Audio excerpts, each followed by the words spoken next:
আসসালামু আলাইকুম। এটিএন বাংলা সংবাদে সবাইকে স্বাগত জানাচ্ছি আমি অনামিকা হাসান পুনম। শুরুতেই সংবাদ শিরোনাম। দল নিষিদ্ধের বিধান রেখে আন্তর্জাতিক অপরাধ ট্রাইব্যুনাল অধ্যাদেশ 2024-এর খসড়া উপদেষ্টা পরিষদে অনুমোদন। বিতর্কিত বিদ্যুৎ ও জ্বালানি সরবরাহ আইন বাতিলের প্রস্তাব। সশস্ত্র বাহিনী দিবসের অনুষ্ঠানে যোগ দিতে কাল সেনাকুঞ্জে যাচ্ছেন বিএনপি চেয়ারপারসন বেগম খালেদা জিয়া। অনাড়ম্বরভাবে কাটল তারেক রহমানের জন্মদিন। জুলাই বিপ্লবে শিক্ষার্থীদের সন্ত্রাসী আখ্যা দেয়া গণমাধ্যম চিহ্নিত করা হবে, প্রধান উপদেষ্টার প্রেস সচিব। রাজনৈতিক তকমা দিয়ে কেড়ে নেওয়া যাবে না কথা বলার অধিকার। শুনছিলেন সংবাদ শিরোনাম, এবারে বিস্তারিত। আন্তর্জাতিক অপরাধ ট্রাইব্যুনাল আইনের সংশোধনীর খসড়া অনুমোদন করেছে উপদেষ্টা পরিষদ। এই আইনের ক্ষমতা বলে রাজনৈতিক দলের বিচারে সুপারিশ করতে পারবে ট্রাইব্যুনাল। সচিবালয়ে উপদেষ্টা পরিষদের বৈঠকে এই অনুমোদন দেওয়া হয়। এদিন বিদ্যুৎ ও জ্বালানি দ্রুত সরবরাহ আইন বাতিলের প্রস্তাব নীতিগতভাবে অনুমোদন দিয়েছে উপদেষ্টা পরিষদ। ফজলে রাব্বির রিপোর্ট। প্রথমবারের মতো সচিবালয়ে প্রধান উপদেষ্টা, এ কারণে অন্যান্য দিনের তুলনায় সচিবালয়ে ছিল বাড়তি নিরাপত্তা। সকালে প্রধান উপদেষ্টা ডক্টর মোহাম্মদ ইউনূসের সভাপতিত্বে শুরু হয় উপদেষ্টা পরিষদের বৈঠক। এদিন বিদেশি আইনজীবী নিয়োগের সুবিধা রাখা, দেশের বাইরে সংঘটিত অপরাধ আমলে নেওয়া এবং ট্রাইব্যুনাল কর্তৃক রাজনৈতিক দলের বিরুদ্ধে শাস্তিমূলক ব্যবস্থা নেওয়ার সুপারিশ সহ আন্তর্জাতিক অপরাধ ট্রাইব্যুনাল অধ্যাদেশ 2024 অনুমোদন করে উপদেষ্টা পরিষদ। কিছু কিছু অপরাধের স্থল আগে ঠিক করা ছিল শুধুমাত্র বাংলাদেশের অভ্যন্তরে। এখন বাংলাদেশের বাইরেও যদি আন্তর্জাতিক অপরাধ ট্রাইব্যুনালের পারভিউভুক্ত জুরিসডিকশনভুক্ত কোনো অপরাধ সংঘটিত হয়ে থাকে, সেগুলিও এই নতুন সংশোধনের মাধ্যমে ইনকর্পোরেট করা যাবে। এই যে অবজারভার রাখার যে বিষয়টা, বাইরে থেকে কাউকে আনা, এটা আগের আইনে ছিল না, এই নতুন আইনে এটার সংযোজন করা হয়েছে। আদালত যদি মনে করেন যে ভবিষ্যতের রেকর্ড করার ঐতিহাসিক বিষয়ে এগুলি রেকর্ড করার স্বার্থে যদি অডিও ভিডিও সংরক্ষণ করতে চান তারা করবেন, কিন্তু বাইরে সম্প্রচার হবে না। এই নীতিগতভাবে এটাই সিদ্ধান্ত। এদিন আওয়ামী লীগ সরকারের আমলে করা বিতর্কিত বিদ্যুৎ ও জ্বালানি দ্রুত সরবরাহ আইন বাতিলের প্রস্তাব গ্রহণ করে উপদেষ্টা পরিষদ। আলোচনা হয় শ্রম পরিস্থিতি নিয়ে। শ্রম পরিস্থিতিতে আসলে সকলেই উদ্বিগ্ন। আমাদের বিভিন্ন পয়েন্টে দেখা গেছে যে কতগুলি গলার কাটার মতো কিছু সংস্থা বা প্রতিষ্ঠান বা কোম্পানি রয়ে গেছে, যাদের কারণে অন্যরাও ক্ষতিগ্রস্ত হচ্ছে। তাদের আশেপাশের যেগুলি ভালোভাবে রান করার মতো কোম্পানি, তারাও দেখা যাচ্ছে এফেক্টেড হচ্ছে। এই সবগুলি নিয়ে কথা হয়েছে। বৈঠকে শিক্ষার্থীদের সৃজনশীল মানুষ হতে সহায়তা করে এমন শিক্ষা ব্যবস্থা তৈরির উপর জোর দেন প্রধান উপদেষ্টা ডক্টর মোহাম্মদ ইউনূস। ফজলে রাব্বি, এটিএন বাংলা, ঢাকা। সশস্ত্র বাহিনী দিবসের সংবর্ধনা অনুষ্ঠানে যোগ দিতে আগামীকাল সেনাকুঞ্জে যাবেন BNP chairperson Begum Khaleda Zia. ATN বাংলাকে এ তথ্য নিশ্চিত করেছেন বেগম জিয়ার ব্যক্তিগত সচিব ABM আব্দুস সাত্তার। বৃহস্পতিবার বিকেল 3টায় গুলশানের বাসভবন ফিরোজা থেকে সেনাকুঞ্জের উদ্দেশ্যে রওনা হবেন সাবেক এই প্রধানমন্ত্রী। মঙ্গলবার রাত্রে সেনাবাহিনীর ঊর্ধ্বতন 2 কর্মকর্তা গুলশানের বাসায় গিয়ে বেগম জিয়ার সাথে দেখা করে সশস্ত্র বাহিনী দিবসের সংবর্ধনা অনুষ্ঠানে যোগ দেওয়ার আমন্ত্রণ জানান। বিএনপির ভারপ্রাপ্ত চেয়ারম্যান তারেক রহমান, মহাসচিব মির্জা ফখরুল ইসলাম আলমগীর সহ দলের সিনিয়র 26 নেতাকেও অনুষ্ঠানে আমন্ত্রণ জানানো হয়েছে। 1.5 দশক আগে সবশেষ সেনাকুঞ্জের অনুষ্ঠানে অংশ নিয়েছিলেন বেগম খালেদা জিয়া। আওয়ামী লীগকে নির্বাচন ও রাজনীতি করার সুযোগ দেওয়া হবে কিনা তা দেশের জনগণ নির্ধারণ করবে বলে জানিয়েছেন বিএনপি মহাসচিব মির্জা ফখরুল ইসলাম আলমগীর। তবে হত্যা, দুর্নীতি, দুঃশাসনের দায়ে শেখ হাসিনা সহ তার সহযোগীদের বিচার করতে হবে। ফেনীর ফুলগাজীতে বন্যা দুর্গত মানুষের মধ্যে ত্রাণ বিতরণ কর্মসূচিতে অংশ নিয়ে তিনি এসব কথা বলেন। বিএনপির অবস্থা নিয়ে গণমাধ্যমে ভুল ব্যাখ্যা দেওয়া হচ্ছে বলেও অভিযোগ করেন তিনি। কামরুজ্জামান রাজীবের report. BNP chairperson Begum Khaleda জিয়ার পৈতৃক নিবাস ফুলগাজী শ্রীপুরে ইস্কান্দার মজুমদার বাড়ি প্রাঙ্গণে ফেনীর বন্যা দুর্গত মানুষের মধ্যে শিক্ষা উপকরণ ও ঢেউটিন বিতরণ অনুষ্ঠানে যোগ দেন বিএনপি মহাসচিব। অনুষ্ঠানে মির্জা ফখরুল বলেন, দেশকে জঞ্জাল মুক্ত করে জনগণের নির্বাচিত প্রতিনিধির কাছে ক্ষমতা হস্তান্তর করার জন্য অন্তর্বর্তী সরকারকে কিছুটা সময় দিতে হবে। আওয়ামী লীগকে নিষিদ্ধের বিষয়ে বিএনপির অবস্থান প্রসঙ্গে অপব্যাখ্যা দেয়া হচ্ছে দাবি করে ফখরুল বলেন, তাদের রাজনীতি করার অধিকার আছে কি না তা জনগণ ঠিক করবে।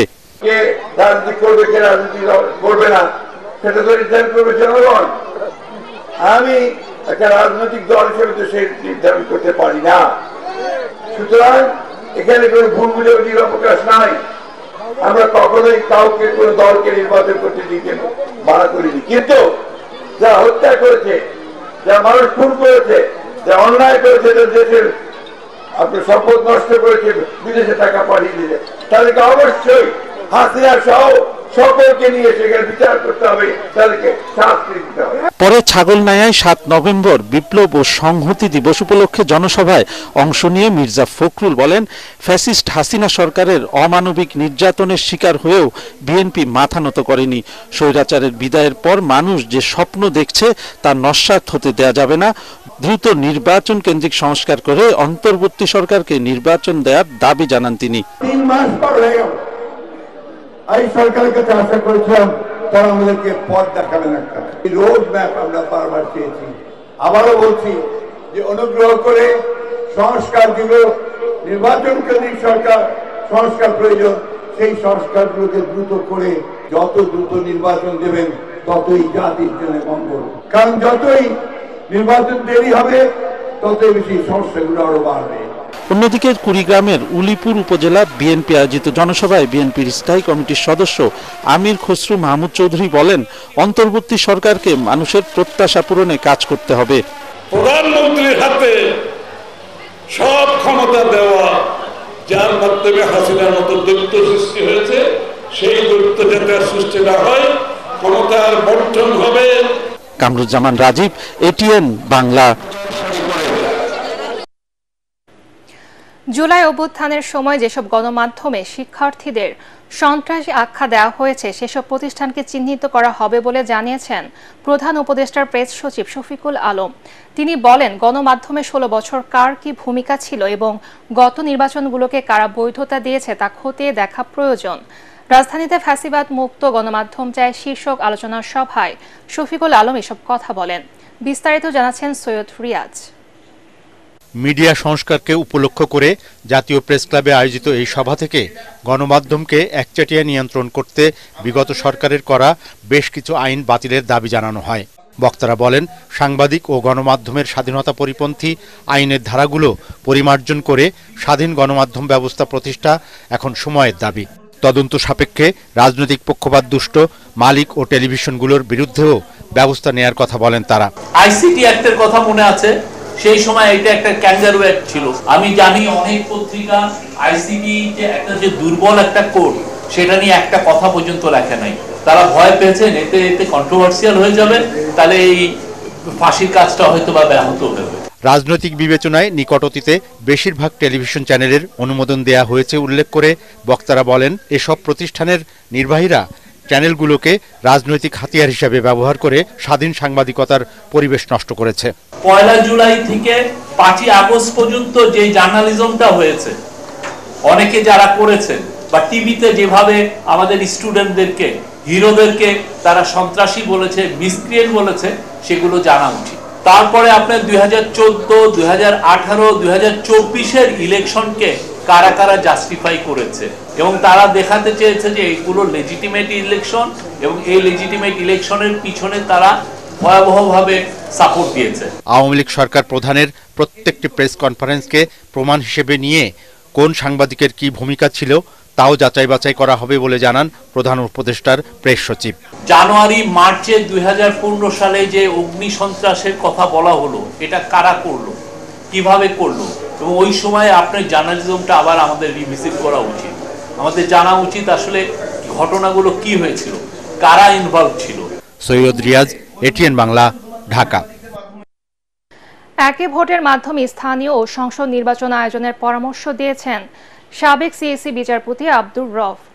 নির্বাচন সংস্কার কমিশনের সাথে মতবিনিময় তিনি আরও বলেন, মনোনয়ন বাণিজ্য ও পেশি শক্তি দূর করতে দরকার আনুপাতিক পদ্ধতির নির্বাচন। অন্যদিকে নির্বাচন কমিশন সচিব শফিউল আজিম বলেছেন, ইসির কাজে যেন কোনো হস্তক্ষেপ না আসে, সেজন্য টেকসই সংস্কার প্রয়োজন। বিস্তারিত জানাচ্ছেন ইকরামুল হক সাইম।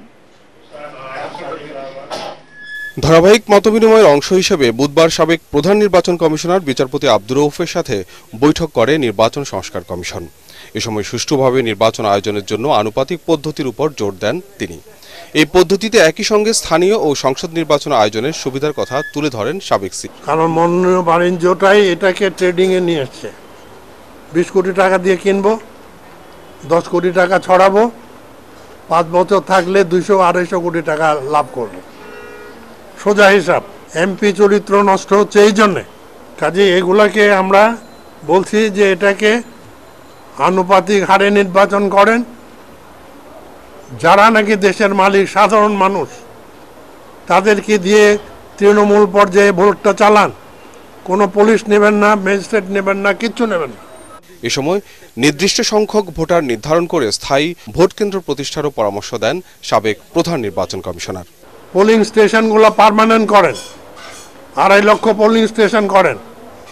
500 বেশি লোক ভোট কোনো কেন্দ্রে দেবেন না, এবং এখানে ভোটার ক্লাব 500 লোকের ভোটার ক্লাব থাকবে।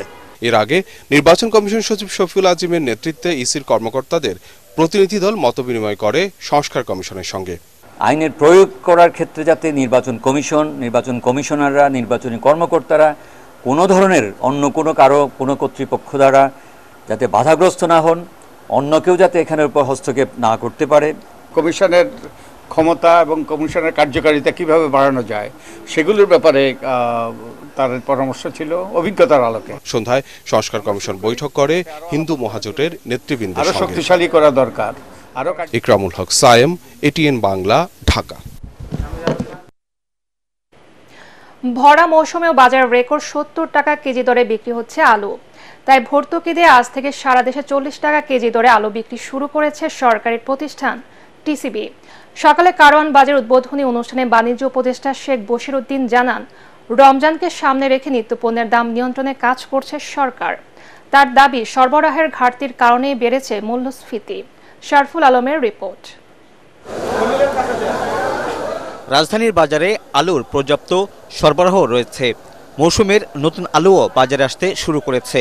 তবে হাতবদল ও কারসাজের কারণে চড়া দামে নিত্য প্রয়োজনীয় এই পণ্য কিনতে হচ্ছে ভোক্তাদের। এই পরিস্থিতির মধ্যে কম আয়ের পরিবারে স্বস্তি দিতে 40 টাকা কেজি দরে আলু বিক্রি শুরু করেছে টিসিবি। এখানে দাম কম ভাই, এই হিসাবে সবাই লোকজন এনে লাইন দিয়ে দাঁড়াইছে। 30 টাকা আমরা কেজিতে কম পাচ্ছি, এরকম আমরা পাইলে তো ভালো হয়। টিসিবি ট্রাকে আলুর সাথে সয়াবিন তেল, মসুর ডাল এবং চালও কিনতে পাচ্ছেন ফ্যামিলি কার্ডধারীরা। বাজারে 70 টাকা করে, এখানে 40 টাকা করে, আমাদের অনেক উপকার হয়েছে, ন্যায্য মূল্যে পাইছি। কারওয়ান বাজারে টিসিবি ট্রাকে আলু বিক্রির কার্যক্রম উদ্বোধন করে বাণিজ্য উপদেষ্টা বলেন, দাম সহনীয় পর্যায়ে না আসা পর্যন্ত এই কার্যক্রম চলবে। আমদানিতে ভারত, পাকিস্তান বা অন্য কোনো দেশের সাথে টানাপোড়েন নেই বলেও মন্তব্য করেন তিনি। আলুর ক্ষেত্রে দুঃখজনকভাবে অনেক মূল্যস্ফীতি ঘটেছে। সো এটা নিয়ন্ত্রণে আনার জন্য কিছু তাৎক্ষণিক পদক্ষেপ এবং কিছু দীর্ঘমেয়াদী পদক্ষেপ আমরা নিচ্ছি। আমার কাছে Bharat, Pakistan, China is no issue.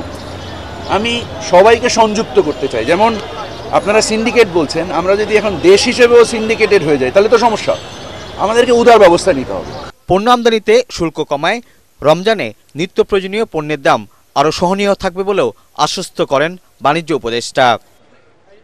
Sharful Alam, ATN Bangla, Dhaka. Rohingya সমস্যার সমাধানে জোরালো পদক্ষেপ নিতে কানাডা সহ আন্তর্জাতিক সম্প্রদায়ের প্রতি আহ্বান জানিয়েছেন রাষ্ট্রপতি মোহাম্মদ শাহাবুদ্দিন। বাংলাদেশে নবনিযুক্ত কানাডার হাই কমিশনার অজিত সিং বঙ্গভবনে পরিচয়পত্র পেশ করতে গেলে এই আহ্বান জানান রাষ্ট্রপতি। এ সময় বাংলাদেশের অবকাঠামো, যোগাযোগ সহ বিভিন্ন সম্ভাবনাময় খাতে বিনিয়োগ করতে দেশটির বিনিয়োগকারীদের এগিয়ে আসার কথা বলেন তিনি। বৈঠকে হাই কমিশনার অজিত সিং জানান, কানাডার অর্থনীতিতে বাংলাদেশি শ্রমশক্তি ইতিবাচক ভূমিকা রাখছে। বাংলাদেশের আর্থসামাজিক উন্নয়নে আগামীতেও তার দেশের সহযোগিতা অব্যাহত থাকবে বলে উল্লেখ করেন তিনি। রাষ্ট্রপতি আশা করেন, নতুন হাই কমিশনারের দায়িত্ব পালনকালে দুদেশের বিদ্যমান সম্পর্ক নতুন উচ্চতায় পৌঁছাবে। এর আগে হাই কমিশনার অজিত সিং বঙ্গভবনে পৌঁছালে প্রেসিডেন্ট গার্ড রেজিমেন্টের চৌকস দল তাকে গার্ড অব অনার দেয়। প্রথম শ্রেণীর সরকারি চাকরি ও ফিজিওথেরাপি কলেজ করার দাবিতে মহাখালী স্বাস্থ্য অধিদপ্তরের সামনে অবস্থান কর্মসূচি পালন করেন সারা দেশের কয়েকশো ফিজিওথেরাপি শিক্ষার্থী। দাবি না মানা পর্যন্ত আমরণ অনশনের ঘোষণাও দেন তারা। এ সময় তারা বলেন, কলেজের জন্য সরকার 2008 সালে জায়গা বরাদ্দ করলেও এত বছরেও সেই কাজ শুরু করতে পারেনি তারা। শিক্ষার্থীরা এই বিষয়ে বিভিন্ন সময় আন্দোলন করলেও মিথ্যা মৌখিক আশ্বাস দিয়ে গেছেন কর্তৃপক্ষ। 3 মাসে আগেও একই দাবিতে স্বাস্থ্য অধিদপ্তরের সামনে আন্দোলন করে ফিজিওথেরাপি শিক্ষার্থীরা। এটা স্বাস্থ্যসেবার আন্ডারে নাই, এটা হচ্ছে সমাজ কল্যাণ মন্ত্রণালয়ের আন্ডারে। পরে যখন আমরা আবার সমাজ কল্যাণ মন্ত্রণালয়ের সাথে কথা বলি, তখন ওনারা আবার বলেন যে না, এটা আমাদের হাতে নাই, কলেজ আমাদের যে দাবিগুলা সেগুলো হচ্ছে স্বাস্থ্যসেবাকেই করার এখতিয়ার রাখে তারা। উপযুক্ত চিকিৎসক থাকা সত্ত্বেও আমাদেরকে হচ্ছে বিদেশ থেকে চিকিৎসক নিয়ে আসা হচ্ছে অথবা বিদেশে পাঠানো হচ্ছে, অথচ বাংলাদেশে যারা যোগ্য ফিজিওথেরাপিস্ট তাদেরকে পেশেন্ট হ্যান্ডেল করতে দেওয়া হচ্ছে। আমাদের আজকে যদি উপদেষ্টা সরাসরি যদি না আসে, আমাদের আমরণ কর্মসূচি হবে, আমাদের ক্ষতি হবে, আমরা দরকার হলে মারা যাব, কিন্তু আমাদের দাবি আমরা পূরণ করে তারপর যাব। গণ অভ্যুত্থান পরবর্তী অর্থনৈতিক ধাক্কা কাটিয়ে ইতিবাচক ধারায় ফিরেছে চট্টগ্রাম সমুদ্র বন্দর। গত 3 মাসে কন্টেইনার হ্যান্ডলিং বাড়ার পাশাপাশি বেড়েছে রাজস্ব আয়। উন্নয়নের ধারা অব্যাহত রাখতে উদ্ধার করা হয়েছে বেদখলে থাকা জমিও। চট্টগ্রাম থেকে আরও জানাচ্ছেন সৈয়দ তামিম মাহমুদ। জুলাই আগস্ট বিপ্লব, অর্থনৈতিক স্থবিরতা ও সরকার পরিবর্তন সহ নানা ঘটনায় কার্যত থমকে গিয়েছিল চট্টগ্রাম বন্দরের ব্যস্ততা। তৈরি হয় কন্টেইনার জট। অন্তর্বর্তী সরকারের বেশ কিছু তড়িৎ পদক্ষেপে মাত্র 3 মাসে মন্দা কাটিয়ে ইতিবাচক ধারায় ফিরতে শুরু করেছে দেশের প্রধান এই সমুদ্র বন্দর। গত 3 মাসে বন্দরে কন্টেইনার হ্যান্ডলিং হয়েছে 8,30,582টি, যা আগের বছরের একই সময়ের চেয়ে 76,986টি বেশি। অন্যদিকে জুলাই মাসে বন্দরে কন্টেইনার জমেছিল 45,500, এখন তা নেমে এসেছে 34,000-এ। কমে এসেছে জাহাজের ওয়েটিং টাইমও। 2024-25 অর্থ বছরে গত 4 মাসে 1683.85 কোটি টাকা রাজস্ব আয় হয়েছে, যা গত অর্থ বছরে একই সময়ে রাজস্ব আয়ের তুলনায় 21.85% বেশি এবং একই সাথে রাজস্ব উদ্বৃত্ত 28.01% বেশি। বন্দরের নিয়ন্ত্রণে না থাকা জমি উদ্ধারেও এসেছে গতি। এর ফলে বেড়েছে সম্পদের পরিমাণও। কিছু কিছু জনগণ সেখানে এটা অবৈধভাবে দখল করতে চেয়েছে, সেটা আমরা দখলমুক্ত করতে পেরেছি। এদিকে করাচি চট্টগ্রাম বন্দর রুটে সরাসরি জাহাজ চালু হওয়ায় বাংলাদেশের আমদানি রপ্তানির ক্ষেত্রে নতুন দ্বার উন্মোচিত হয়েছে বলে মনে করেন বন্দর চেয়ারম্যান। জাহাজ এমভি ইয়াং জিয়াং ফাজান এর প্রকৃত কন্টেনার পরিবহন ক্ষমতা হলো 2300টি। আমদানি কন্টেনারের চাহিদা কম থাকায় এই জাহাজে মাত্র 328টি কন্টেনার পরিবাহিত হয়। ইতিপূর্বে পাকিস্তানের সাথে সিঙ্গাপুর এবং কলম্বো বন্দরে বাংলাদেশের পণ্য আমদানি রপ্তানি হতো। সব ধরনের সিন্ডিকেট ও মনোপলি ভেঙে ব্যবসার সুষ্ঠু পরিবেশ নিশ্চিতে 23টি শিপ হ্যান্ডলিং অপারেটরের লাইসেন্স বাতিল করেছে বন্দর কর্তৃপক্ষ। সৈয়দ তামিম মাহমুদ, এটিএন বাংলা, চট্টগ্রাম। হতদরিদ্র, অসচ্ছল ও মেধাবী শিক্ষার্থীদের অল্প খরচে নার্সিং পেশায় দক্ষ হিসেবে গড়ে তুলতে কাজ করে যাচ্ছে যশোর আদ্দিন নার্সিং ইনস্টিটিউট। এখান থেকে পাশ করা শিক্ষার্থীরা দেশে বিদেশে সুনামের সাথে কাজ করছেন। তাই এই প্রতিষ্ঠানটিকে সামনে এগিয়ে নিতে উচ্চতর ডিগ্রি লাভের জন্য শিগগিরই এখানে নার্সিং কলেজ চালু করা হবে বলে জানিয়েছেন যশোর আদ্দিন নার্সিং ইনস্টিটিউটের অ্যাসোসিয়েট ডিরেক্টর নাজমুন নাহার। যশোর থেকে তামান্না ফারজানার রিপোর্ট, জানাচ্ছেন তামান্না জেনিফার। যশোরে 2006-07 শিক্ষাবর্ষে আদ্দিন নার্সিং ইনস্টিটিউটের যাত্রা শুরু হয়। শহরতলির পুলের হাটে অবস্থিত এই মেডিকেল কলেজের অধীনে 2016-17 শিক্ষাবর্ষ থেকে নার্সিং কলেজ ইউনিটের কার্যক্রম চালু হয়। ভবনের 3য় তলায় আদ্দিন নার্সিং ইনস্টিটিউট। এখানে নার্সিংয়ের দক্ষ শিক্ষক সহ আদ্দিন ফাউন্ডেশনের নির্বাহী পরিচালক শেখ মহিউদ্দিন এবং মেডিকেল কলেজের শিক্ষকরা পাঠদান করেন। আমার কন্ট্রাক্টের জায়গা করতে হ্যাঁ, আমি একটা রোগীর সাথে যে কি দিয়ে কন্ট্যাক্ট করছি, আমি কি মুখ দিয়ে কন্ট্যাক্ট করি, আমি কি চোখ দিয়ে কন্ট্যাক্ট করি, আমি কি দিয়ে কন্ট্যাক্ট করি, হাত দিয়ে কন্ট্যাক্ট করি। কথা বলেছি তুমি কিছু না, একটা সামান্য অনেক স্প্রে হ্যান্ড স্যানিটাইজার একটু স্প্রে লাগাই দিলে, হালকা, যেগুলো খুব ব্রডাইল লাগাই দিলে হয়ে গেল। ঠিক আছে, যেহেতু এটা ওর স্কিনে কন্ট্যাক্ট করবে, ওই স্কিন থেকে আরেকটা স্কিনে যাবে। প্রতিষ্ঠানটিতে অত্যাধুনিক nursing lab, orthopaedic nursing, medical nursing, surgical nursing সহ রয়েছে 13টি ল্যাবরেটরি। রয়েছে সুসজ্জিত পাঠাগার, ছাত্রী হোস্টেল। শিক্ষার্থীদের মননশীলতা বিকাশের জন্য আয়োজন করা হয় বাৎসরিক ক্রীড়া প্রতিযোগিতা, সাংস্কৃতিক অনুষ্ঠান, শিক্ষা সফর। দরিদ্র মেধাবীদের বিনামূল্যে উন্নতমানের শিক্ষা ব্যবস্থা থাকায় খুশি শিক্ষার্থীরা। কোনো জায়গায় পড়ালেখার খরচ অনেক বেশি, আবার অনেক জায়গায় নিরাপত্তার সুযোগ ছিল না ওইভাবে।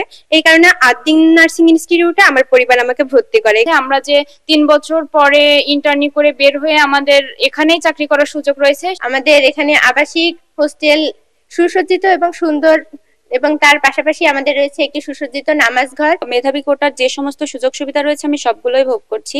অভিজ্ঞ স্পেশালাইজড ডাক্তারদের নিয়ে আমাদের ক্লাস নেওয়া, তারপরে প্রত্যেকটা ল্যাবে তাদেরকে হাতে কলমে দেখানো হয়। দ্রুত এখানে নার্সিং এর উপর উচ্চতর ডিগ্রি অর্জনের জন্য একটি নার্সিং কলেজ স্থাপন করা হবে বলে জানান ইনস্টিটিউটের associate director. Ad-din nursing institute তাদের ভবিষ্যৎ পরিকল্পনা হিসেবে বিএসসি নার্সিং সায়েন্স চালু করবে এবং খুব তাড়াতাড়ি হয়তো সেটা বাস্তবায়ন হবে। Jessore Ad-din nursing institute diploma in nursing science and midwifery কোর্সে 19টি ব্যাচে এ পর্যন্ত 504 জন ছাত্রী ভর্তি হয়েছেন। এখন পর্যন্ত 14টি শিক্ষাবর্ষে 362 জন ছাত্রী কৃতিত্বের সাথে কোর্স শেষ করেছেন। Bureau report, ATN Bangla. এবারে আল আরাফা ইসলামী ব্যাংক অর্থ সংবাদ।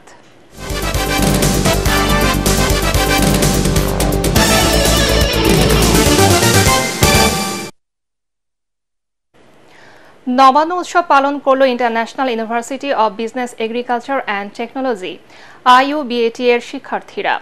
কলেজ অব এগ্রিকালচারাল সায়েন্সেস অনুষদের উদ্যোগে সকালে রাজধানীর উত্তরার ক্যাম্পাসে আয়োজন করা হয়। অনুষ্ঠানে স্বাগত বক্তব্য রাখেন অধ্যাপক ডক্টর শহীদুল্লাহ মিয়া ও সহকারী অধ্যাপক ডক্টর রেজাউল করিম। আরও বক্তব্য রাখেন বিশ্ববিদ্যালয়ের উপ উপাচার্য অধ্যাপক আব্দুর রব, বিশেষ অতিথি আতাউস স্বপন মালিক, জাহিদুল ইসলাম, ডক্টর রুহুল আমিন ও অধ্যাপক সেলিনা নার্গিস। পরে নবান্ন নিয়ে নির্মিত ভিডিও চিত্র প্রদর্শিত হয়। এছাড়াও ছিল পিঠা উৎসবের আয়োজন। উৎসবে উপস্থিত ছিলেন বিশ্ববিদ্যালয়ের শিক্ষক, শিক্ষার্থী, আলামনাই ও আগত অতিথিরা। বগুড়ায় অনুষ্ঠিত হল নারীদের ক্ষমতায়নে আর্থিক শিক্ষা ও কারিগরি দক্ষতা বিষয়ক প্রশিক্ষণ কোর্স। এনসিসি ব্যাংক পিএলসির উদ্যোগে আয়োজিত কর্মশালায় অংশ নেন 100 নারী উদ্যোক্তা। অনুষ্ঠানে প্রধান অতিথি যুব উন্নয়ন অধিদপ্তরের মহাপরিচালক ডক্টর গাজী মোহাম্মদ সাইফুজ্জামান এবং গেস্ট অব অনার ব্যাংকের ব্যবস্থাপনা পরিচালক ও প্রধান নির্বাহী এম শামসুল আরেফিন 5 নারী উদ্যোক্তার মাঝে ঋণ বিতরণ করেন। এছাড়া প্রশিক্ষণ শেষে তৈরি পোশাক বিষয়ে 10 জনকে সেলাই মেশিন এবং গবাদি পশু পালন বিষয়ে 10 জনকে ভেটেরিনারি উপকরণ পুরস্কার হিসেবে তুলে দেয় এনসিসি ব্যাংক। এই সময় জেলা প্রশাসক ও জেলা ম্যাজিস্ট্রেট হোসনা আফরোজা, বাংলাদেশ ব্যাংকের ফাইন্যান্সিয়াল ইনক্লুশন ডিপার্টমেন্টের পরিচালক ইকবাল মহসিন উপস্থিত ছিলেন। ময়মনসিংহের ভালুকায় প্রথমবার কমলা চাষে সফলতার মুখ দেখেছেন এক তরুণ। গাছ লাগানো মাত্র 2 বছরে খরচ তুলে এখন লাভ গুনছেন তিনি। তার এই সফলতায় কমলা চাষে আগ্রহী হচ্ছেন স্থানীয়রা। এ ব্যাপারে সব ধরনের সহযোগিতার আশ্বাস দিয়েছে কৃষি বিভাগ। ভালুকা প্রতিনিধি আনোয়ার হোসেন তরফদারের রিপোর্ট জানাচ্ছেন ফারহিন ইসলাম টুম্পা। ভালুকার আঙ্গারগাড়া ইউনিয়নের আখালিয়া গ্রামের শহীদ আহমেদ 2 বছর আগে কৃষি প্রকল্পের আওতায় 9 বিঘা জমিতে শুরু করেন কমলা চাষ। চারা রোপণের 1.5 বছরের মধ্যেই আসতে শুরু করে ফল। এই বাগান দেখে কমলা চাষে আগ্রহী হচ্ছেন অনেকে। কৃষি অফিস থেকে আমরা সহায়তা পাই, তাহলে আমাদের যুব সমাজ আরো এই কমলা চাষটা বাড়াই করার জন্য, চাষ করার জন্য আগ্রহী আছে। বাগান দেখে আমরা অনেক খুশি, আমরাও আগ্রহী। এই কমলা বাগান জীবিকার সুযোগ করে দিয়েছে স্থানীয় যুবকদের। এখানে কাজ করে আমার সংসার চালাইতেছি, এতে আমি মোটামুটি ভালোভাবে সংসার চালাইতে পারি। তো যে কমলার বাগান করছে উনি লাভবান, তো আমরাও কাজ করে আমাদের সংসার চালাইতে সক্ষম হই। শহীদ বাগানে 2 বছর ধরে কাজ করতেছি, কাজ করে আমার সংসার চালাইতেছি, খুব ভালো চলতেছি। তরুণ এই উদ্যোক্তা জানালেন এরই মধ্যে কমলা বিক্রি করে তার বিনিয়োগ উঠে গেছে, এখন লাভ গুনছেন তিনি। 300 ছাড়া আমি কমলা বাবদ আমার 3 লক্ষ টাকা খরচ আছে, তাতে আমি এখানে অলরেডি 3 লক্ষ প্লাস কমলা বিক্রি করে ফেলছি। তো এখানে আরো আশা করতেছি 5 থেকে 6 লক্ষ টাকা বিক্রি হবে, হয়তো আমার সর্বমোট 8 থেকে 9 লক্ষ টাকা বিক্রি হবে। তো এটা যদি বেকার সমাজ এটা এটা চাষাবাদ করে, এটা যদি রোপণ করে, তো আমার মনে হয় এটা থেকে লাভবান হবে। শহীদের কমলা চাষে সব ধরনের সহযোগিতা দিচ্ছে স্থানীয় কৃষি বিভাগ। সময় সময় তাদেরকে বিভিন্ন ধরনের পরামর্শ দিয়ে থাকি, সার ব্যবস্থাপনার উপর, সেচ ব্যবস্থাপনার উপর পরামর্শ দিয়েছি। আমাদের উপসহকারী কৃষি কর্মকর্তা উনি রেগুলার ওনার বাগান ভিজিট করে তাকে পরামর্শ দিয়েছেন। দেশে কমলার চাহিদা মিটিয়ে বিদেশে রপ্তানি করে অর্থনীতিতে বড় অবদান রাখতে চান এই তরুণ। এবারে পার্টেক্স খেলার খবর।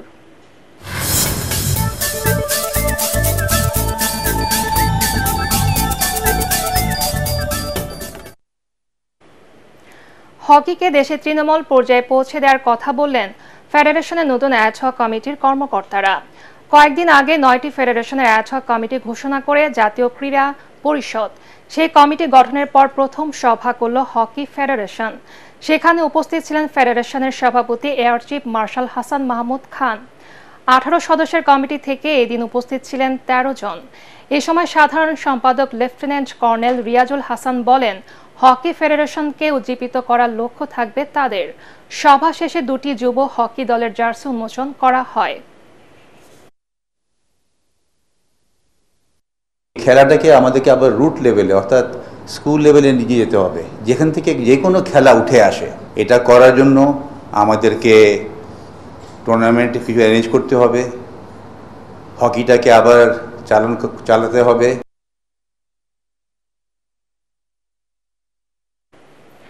বাংলাদেশ এবং আয়ারল্যান্ড নারী দলের আসন্ন সিরিজের টাইটেল স্পন্সর হয়েছে স্কয়ার গ্রুপের পণ্য স্যানোরা। সকালে বিসিবিতে আনুষ্ঠানিকভাবে এর ঘোষণা দেন বোর্ড পরিচালক নাজমুল আবেদিন ফাহিম। আগামী 22 নভেম্বর প্রথমবারের মতো ওয়ানডে এবং টি20 সিরিজ খেলতে বাংলাদেশে আসছে আইরিশরা। সিরিজের পাওয়ার স্পন্সর রুচি। এ সময় উপস্থিত ছিলেন উইমেন্স উইং এর প্রধান হাবিবুল বাশার সুমন, স্কয়ার টয়লেটস লিমিটেডের head of marketing Jesmin Zaman, square food and বেভারেজের head of marketing Imtiaz Firoz এবং মিডিয়াকমের সিইও অজয় কুমার কুন্ডু।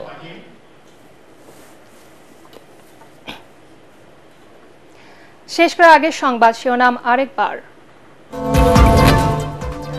দল নিষেধের বিধান রেখে আন্তর্জাতিক অপরাধ ট্রাইব্যুনাল অধ্যাদেশ 2024-এর খসড়া উপদেষ্টা পরিষদে অনুমোদন। বিতর্কিত বিদ্যুৎ ও জ্বালানি সরবরাহ আইন বাতিলের প্রস্তাব। সশস্ত্র বাহিনী দিবসের অনুষ্ঠানে যোগ দিতে কাল সেনাকুঞ্জে যাচ্ছেন বিএনপি চেয়ারপারসন বেগম খালেদা জিয়া। অনাড়ম্বরভাবে কাটল তারেক রহমানের জন্মদিন। জুলাই বিপ্লবে শিক্ষার্থীদের সন্ত্রাসী আখ্যা দেয়া গণমাধ্যম চিহ্নিত করা হবে, প্রধান উপদেষ্টার প্রেস সচিব। রাজনৈতিক তকমা দিয়ে কেড়ে নেওয়া যাবে না কথা বলার অধিকার। পরবর্তী সংবাদ দেখার আমন্ত্রণ জানিয়ে এখনকার মতো শেষ করছি। এটিএন বাংলা সংবাদ ইউটিউবে দেখতে ব্রাউজ করুন, youtube/ATN বাংলা নিউজ। ধন্যবাদ সবাইকে।